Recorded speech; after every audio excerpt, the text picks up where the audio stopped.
आकर्षित लैंडमार्क, सपनों का घर जैसा आप चाहते हैं हम बनाते हैं 1, 2 एवं 3 BHK ready position flats. Call 9827321321।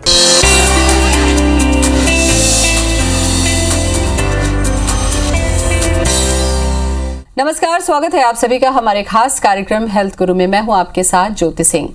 आज यानी कि 6 अक्टूबर को हम मनाते हैं विश्व सेरेब्रल पाल्सी डे। हमें से बहुत सारे लोगों को शायद ये भी नहीं होगा पता कि ये सेरेब्रल पाल्सी डे क्यों मनाया जाता है, ये क्या होता है, इसके लक्षण क्या होते हैं। और बहुत सारी अनजानी गलतियों की वजह से हमारे जो बच्चे, छोटे नवजात जो बच्चे होते हैं, कई बार वो अपना सर नहीं उठा सकते, सुन नहीं सकते, बोल नहीं सकते, उनकी गतिविधियां कमजोर होती हैं और इसे हम नजरअंदाज करते चले जाते हैं, जो आगे चलकर फिर ठीक होने में मुश्किल पैदा करती है। तो किन लक्षणों के जरिए हमें सही वक्त पर इनको पहचानना चाहिए, क्या इसका ट्रीटमेंट होता है, इसके बारे में आज हम विस्तार से चर्चा करेंगे। शुरू करते हैं अपना खास कार्यक्रम हेल्थ गुरु।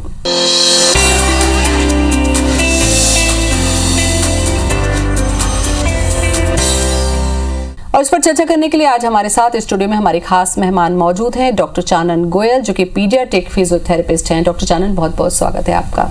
धन्यवाद ज्योति जी। डॉक्टर चानन, हम में से बहुत सारे लोगों को, या मैं ये कहूँ आपसे कि इसके पहले इस शब्द को हमने सुना नहीं था या इसके लक्षण क्या होते हैं ये नहीं जानते, तो ये गलत नहीं होगा। क्योंकि ज़्यादातर लोगों में ये देखा जाता है कि बच्चे जो नवजात होते हैं उनका वेट किया जाता है कि कुछ समय के बाद वो हिलने अच्छे से चलेंगे, बोलेंगे, सिर हिलाएंगे। तो वास्तव में सेरेब्रल जो पाल्सी डे हम मना रहे हैं, कितनी गंभीर होती है ये बीमारी और कब हमें इसको लेकर अवेयर होना चाहिए? जी, सेरेब्रल पाल्सी एक मस्तिष्क रोग है बच्चों में जो पाया जाता है। ये बच्चों में जब वो गर्भावस्था के अंदर बच्चे रहते हैं माँ के पेट में, तब किसी तकलीफ की वजह से या डिलीवरी के दौरान किसी तकलीफ होने की वजह से या शुरू के 2 से 3 वर्ष के अंदर अगर बच्चे को कोई मस्तिष्क संबंधी परेशानी हो जाए तो उससे सेरेब्रल पाल्सी बच्चे को हो सकता है, जिससे कि उसकी जो विकास की दर है, जो नॉर्मली डेवलप करना चाहिए जिस तरह बच्चों को, वो धीमी हो जाती है। अच्छा, इसका जैसा कि आपने बताया कि एक तो गर्भावस्था के दौरान, एक डिलीवरी के समय पर या डिलीवरी के बाद 2 साल के अंदर, क्या ऐसे कुछ कारण अभी तक आप लोगों ने नोट किए हैं डॉक्टर चानन की गर्भावस्था में ऐसे क्या कारण होते हैं जिसकी वजह से ऐसा हो सकता है, या फिर डिलीवरी के टाइम पर क्या कुछ ऐसी गंभीर बातें होती हैं जिसकी वजह से सेरेब्रल पाल्सी हो सकती है?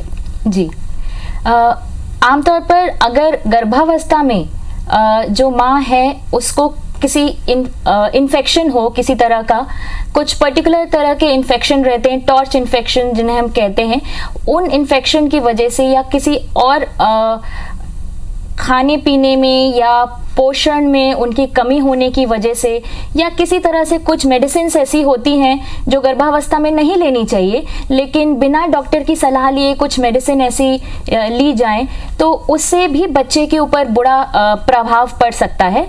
इसके बाद डिलीवरी के समय पर अगर जो बच्चा है वो अपने नॉर्मल डिलीवरी होने के टाइम पर रास्ते में अटक जाए, जैसे कि वो उसका जो लेबर पीरियड है वो बहुत लंबा हो जाए, या बच्चा तुरंत डिलीवरी के बाद रोए ना, या तो फिर बच्चा जो है वो गंदा पानी अपने फेफड़ों में उसके चला जाए, तो इस तरह की परेशानियां हो सकती हैं। इसके बाद अगर बच्चा डिलीवर हो गया है, उसके बाद अगर बच्चे को पीलिया कुछ ज़्यादा ही स्तर पर चला जाए तो वो पीलिया भी बच्चे के मस्तिष्क को पे दुष्प्रभाव डाल सकता है। और अगर बच्चे को, नवजात शिशु को किसी तरह से झटके आए, जिसको हम सीजर्स या कन्वर्जन बोलते हैं, या बच्चे को सिर में चोट लग जाए, छोटे बच्चे को, तो इन सभी कारणों की वजह से सेरेब्रल पाल्सी हो सकता है। बिल्कुल, ये तो आपने बताया महत्वपूर्ण कारण। लेकिन अगर हम लक्षणों पर करें, क्योंकि ये जो चीज़ है, ये जो बीमारी है, अगर लक्षण को अगर शुरू में ही, जैसा कि हमसे आपसे जब चर्चा हुई आपने बताया कि शुरू में ही अगर उसको पकड़ लिया जाए तो काफ़ी हद तक इसे ठीक किया जा सकता है। तो ऐसे क्या मेजर लक्षण है जिस पर हमें नवजात बच्चे के ऊपर नज़र रखनी चाहिए? जी, सबसे पहले तो हमें ये देखना चाहिए कि बच्चा जो है, अगर 3 महीने की उम्र तक उसे कुछ गर्दन संभालनी चाहिए। 3 से 4 महीने की उम्र में अगर वो गर्दन सही से नहीं संभाल पा रहा है, 6 से 7 महीने की उम्र में वो सही से बैठ नहीं पा रहा है, 8-9 महीने की उम्र में बच्चे को बिना सपोर्ट के, अपने हाथ के सपोर्ट से भी बैठना चाहिए।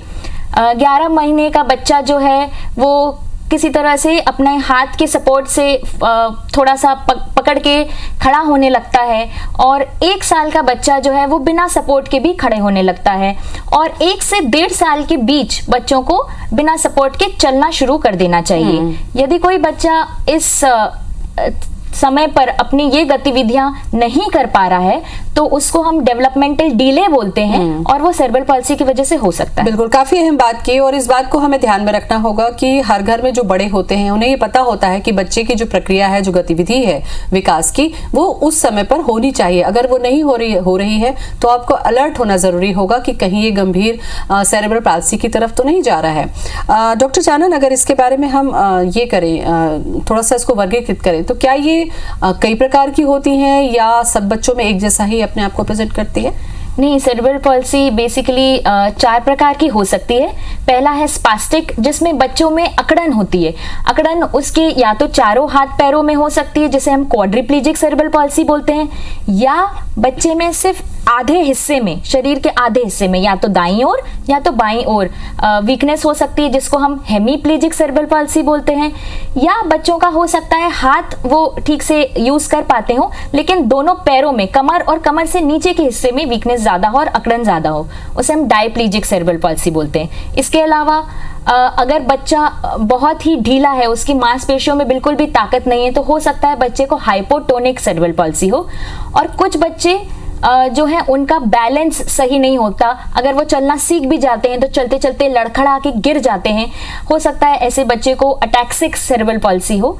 और कुछ तरह का जो अलग एक और प्रकार है इनका, वो ये है कि एथिटॉइड सेरेब्रल पॉल्सी, जिसमें बच्चा अगर कुछ मूवमेंट करने की कोशिश करता है तो वो कंट्रोल उसका मूवमेंट पे नहीं रहता, जिस तरह से वो, इसकी वजह से वो सही तरह से लिखना, बैठना, खड़े होना नहीं कर पाता। तो ये 4 प्रकार हैं, स्पास्टिक, हाइपोटोनिक, अटैक्सिक, एथिटॉइड। बिल्कुल, ये 4 प्रकार डॉक्टर चानन ने बताया, और इसके लक्षण भी बताए कि इसमें क्या क्या अपने आप को ये प्रेजेंट करता है। तो इस असामान्यता को हमें नजर रखना होगा, तभी हम इस बीमारी को समय रहते दूर कर पाएंगे। डॉक्टर चानन, सबसे बड़ी चुनौती किस तरीके से छत्तीसगढ़ में आप देखती हैं, क्योंकि छत्तीसगढ़ में एज ए पीडियाट्रिक फिजियोथेरेपिस्ट आप काम कर रही हैं, तो यहाँ पर किस तरीके के बच्चे ज्यादा अपने आप को प्रेजेंट कर रहे हैं, जो समस्या लेकर आ रहे हैं?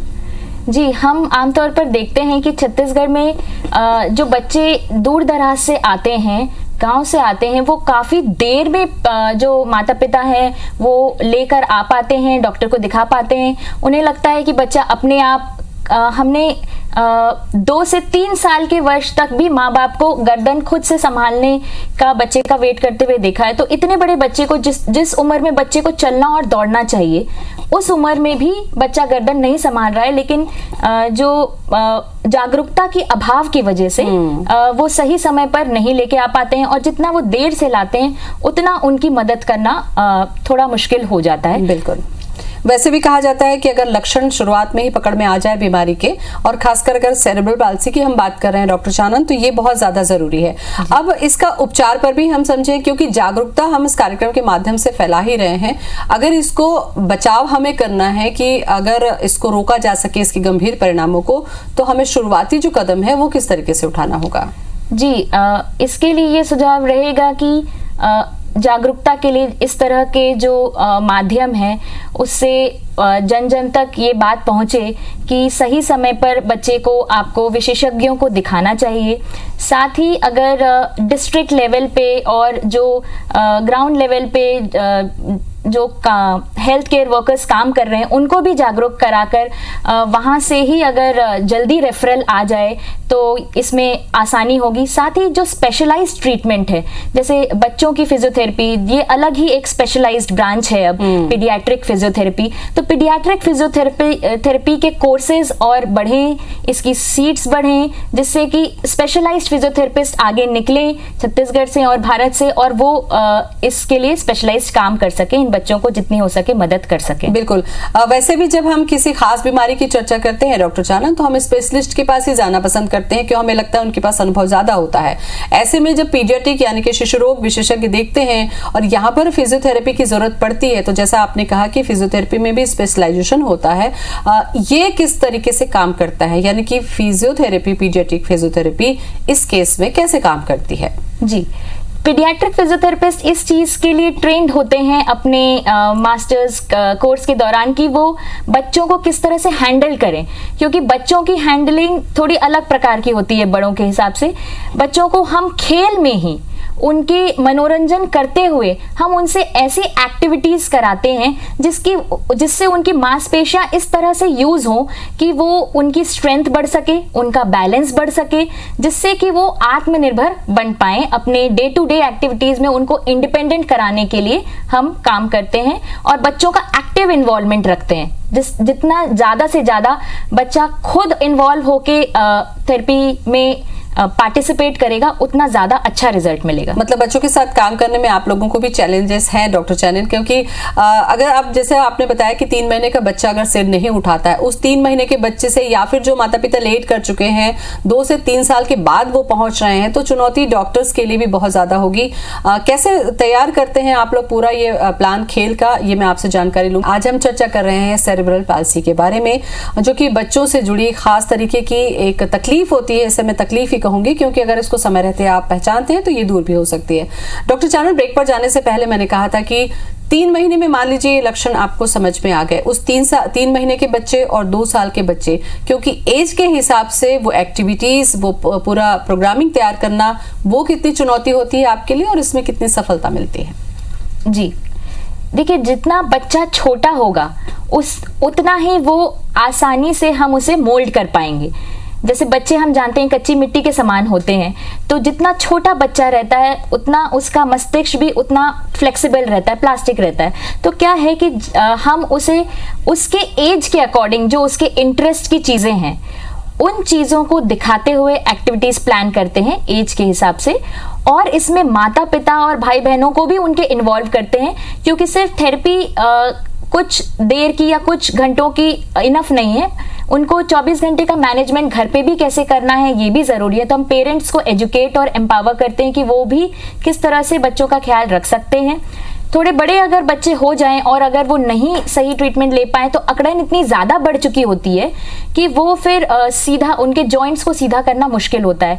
और साथ ही बताना चाहूंगी, कुछ भ्रांतियां भी प्रचलित हैं, जिस वजह से क्या है कि बच्चों की जॉइंट्स को आंकना या गोदना इस तरह से किया जाता है जब बच्चे चल नहीं पाते हैं, जो कि बिल्कुल नहीं कराना चाहिए। ये अंधविश्वास के तहत ऐसा कई मरीज आए हैं और हम ऐसा देखते हैं। वो बच्चों के लिए तकलीफदायक रहता है, पेनफुल रहता है और उससे कोई फायदा नहीं। काफी अहम चीज की आपने डॉक्टर चानन, इसके ऊपर मैं वापस अपने दर्शकों को याद भी दिलाना चाहूंगी। और कई बार हम ऐसी न्यूज भी चलाते हैं कि बच्चा अगर कमजोर है, वो खड़ा नहीं हो पाता है, तो उसकी कमर को हंसिए की नोक से गर्म करके आंक देते हैं, पेट को आंक देते हैं। अगर वो सिर नहीं संभाल रहा है तो उसके गले या पीठ के पास आंक देते हैं।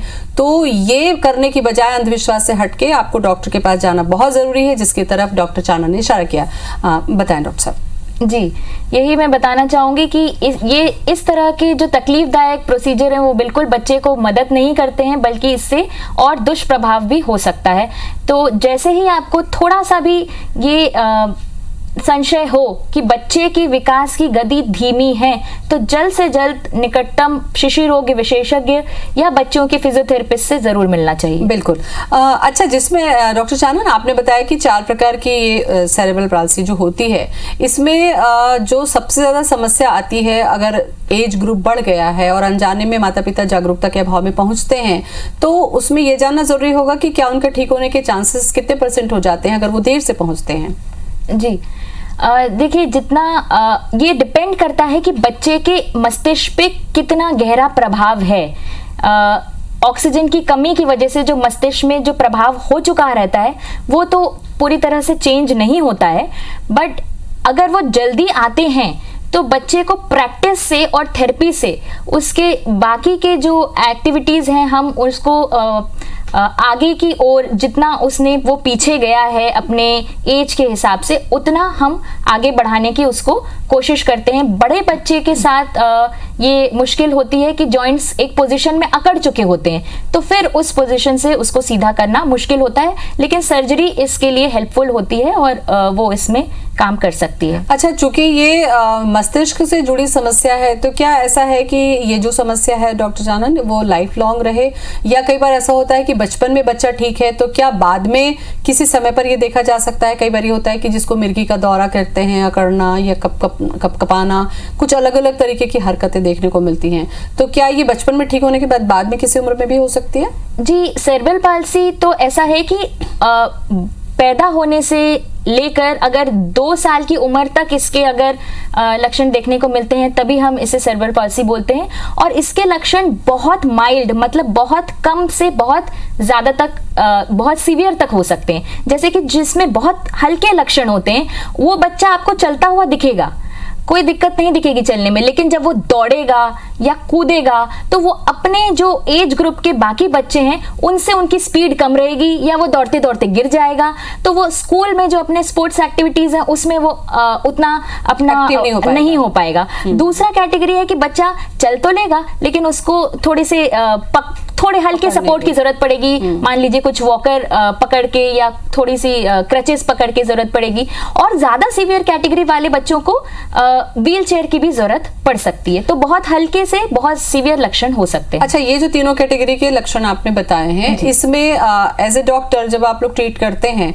तो कितने % तक ये ठीक हो जाते हैं, या फिर बहुत छोटे बच्चे जो ज्यादा लक्षणों के साथ नहीं आते हैं, क्या वो नॉर्मल हो जाते हैं, पूरी तरीके से स्वस्थ हो जाते हैं? जी देखिए, जो ब्रेन का डैमेज है वो पूरी तरह से, एक मस्तिष्क ऐसी चीज है जो पूरी तरह से चेंज नहीं होती अगर कोई डैमेज हो गया हो, पर अगर डैमेज कम है और सही समय पर, मतलब छोटी उम्र में बच्चा सही थेरेपी करा रहा है और पेरेंट्स ने वो पूरा कंटिन्यू किया है जैसा कि विशेषज्ञों ने उनको एडवाइस किया है, जैसी सलाह दी है, तो बहुत काफी हद तक बच्चा अपने आत्मनिर्भर बन सकता है। तो ये डिपेंड करता है कि उसके मस्तिष्क में आघात कितना है और वो किस समय पर किस तरह की थेरेपी ले रहा है उस पर। ठीक है, तो ये तो थेरेपी और लक्षण और कारण वाला पार्ट हो गया। डॉक्टर चानन, अगर हम इसके शुरुआती में जाएं कि हम यही कोशिश करते हैं कि बीमारी से बेहतर है कि हम बचाव कर लें, तो हम थोड़ा सा पीछे आए, जिस समय पर प्रेगनेंसी है किसी महिला को, खास करके ग्रामीण सुदूर इलाकों में तो जब तक डिलीवरी का टाइम नहीं होता तब तक महिलाएं डॉक्टर के पास भी नहीं पहुंच पाती हैं। ऐसे समय में ये जो 9 महीने होते हैं प्रेगनेंसी के, क्या इस समय पर अगर हम ध्यान दे रहे हैं अपनी सेहत को, इस समय इन्फेक्शन से महिला को बचा लिया जाए, तो क्या इसको हम बचाया जा सकता है उस बच्चे को?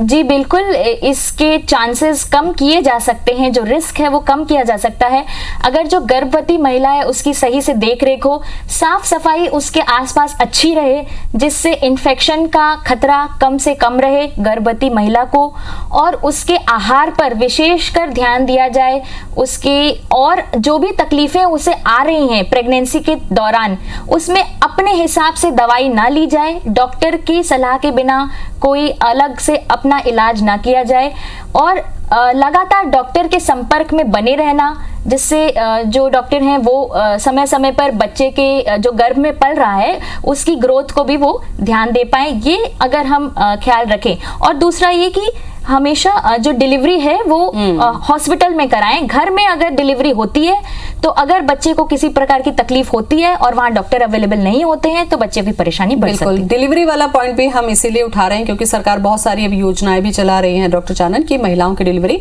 हॉस्पिटल में हो, क्योंकि ज्यादातर जो जिक्र आपने भी किया कि डिलीवरी के समय पर अगर बच्चे के मस्तिष्क में वहां पर चोट लग रही है, डिलीवरी में टाइम बहुत ज्यादा हो गया या वहां पर इन्फेक्शन हो गया तो भी आपका बच्चा संक्रमित हो सकता है। तो बेहतर होगा कि हॉस्पिटल में डिलीवरी करा जाए। इसके लिए मोटिवेट मैं चाहूंगी कि आप जरूर करें। जी, हॉस्पिटल की डिलीवरी इसलिए ज़रूरी है क्योंकि अगर बच्चे में पैदा होते ही किसी भी तरह की उसको ट्रीटमेंट की ज़रूरत पड़ती है तो उस समय डॉक्टर और हॉस्पिटल का जो सेटअप रहता है वो ज़रूरी होता है, जिससे जल्द से जल्द बच्चे को जो उसकी रिक्वायरमेंट है वो पूरी की जा सकती है, जिससे बच्चे के मस्तिष्क में ऑक्सीजन की कमी ना हो या कम से कम हो। बिल्कुल। खान पान न्यूट्रिशन पर भी मैं थोड़ी सी चर्चा डॉक्टर चानन करूंगी, क्योंकि कई बार ये होता है कि बच्चा अगर बहुत दुबला पतला है, कमजोर है, अगर वो ठीक से नहीं चल पा रहा है, तो गांव में जो जागरूकता नहीं है उनको लगता है कि उनका बच्चा अच्छे से खा नहीं रहा है, इसलिए तंदुरुस्त नहीं है। तो क्या कुपोषण की वजह से भी ये हो सकता है या इसकी वजह से कुपोषण हो सकता है? क्या दोनों का कोई संबंध है? जी, जैसा कि मैंने बताया कि गर्भावस्था में अगर माँ का पोषण कम रहता है, उसका हीमोग्लोबिन कम रहता है, तो भी ये चांस ज़्यादा रहता है कि बच्चे का भी वजन जो होगा वो कम होगा। और कम वजन के बच्चे या प्री मैच्योर बच्चे जो अपने समय से 9 महीने के पूर्व जल्दी डिलीवरी हो जाती है या जिनका वजन कम रह जाता है, उनको और ज़्यादा रिस्क रहता है कि सेरेब्रल पाल्सी हो। तो गर्भावस्था में माँ का खाना पीना और इसके साथ जब वो दूध पिलाती हैं बच्चे को, तभी भी माँ का पोषण बहुत जरूरी है। इसमें भी कई भ्रांतियां प्रचलित हैं कि माँ को फल नहीं खिलाने चाहिए, माँ को दूध और दूध से बनी चीजें नहीं खिलानी चाहिए, नहीं तो माँ को सर्दी होगी और बच्चे को सर्दी हो जाएगी, जो कि मिथ है। एक मिथ्या है कि माँ के फल खाने से ये होगा, जबकि माँ को जब पोषण मिलेगा, विटामिन मिलेगा और कैल्शियम मिलेगा दूध से और दूध की बनी चीजों से, तभी ये विटामिन और कैल्शियम जो है वो बच्चे को दूध के माध्यम से मिल पाएगा। दूसरा जो अहम सवाल, मुझे लगता है शायद ये आखिरी सवाल हो, वो ये कि फिजियोथेरेपिस्ट की भूमिका कितनी महत्वपूर्ण होती है, क्योंकि ज्यादातर लोगों को यही लगता है कि डॉक्टर से आपने दिखा दी, दवा इंजेक्शन आपने करा दी तो उसी से ही इलाज होता है। फिजियोथेरेपी कितना बड़ा रोल अदा करता है ऐसे बच्चों के ट्रीटमेंट के लिए?